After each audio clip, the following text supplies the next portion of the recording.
Jadi hadirat muslimah, sebenarnya daurah kita ni daurah tadabbur, daurah yang paling asas sekali. Ataupun kita boleh wayak dengan makna, dengan nama yang lain, daurah terjemah Al-Quran.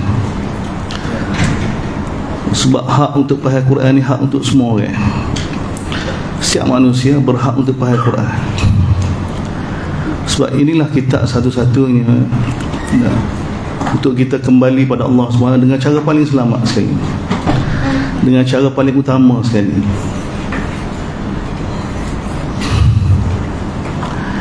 Dunia ni tempat ujian. Kita diuji dengan macam-macam keadaan, dengan macam-macam ujian, keadaan, suasana.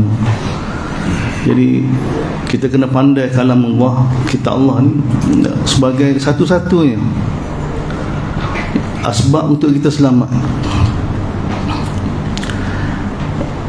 Secara umumnya,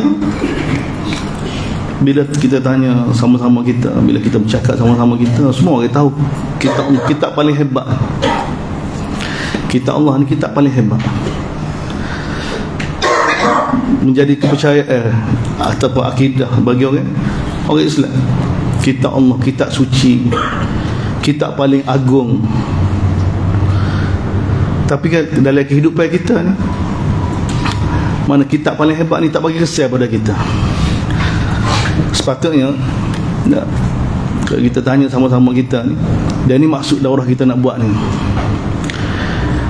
sejauh mana Quran ni, kita kata kitab Allah yang kitab hebat ni, bagi kesan pada kita, ataupun kita terkesan dengan kitab Allah. Kalau tidak, kalau kita kata kitab Allah kitab paling hebat, tapi kita tak terkesan, kita tak terkesan dengan kitab Allah, dan kitab Allah tak bagi kesan pada kita, maka di mana hebat dia?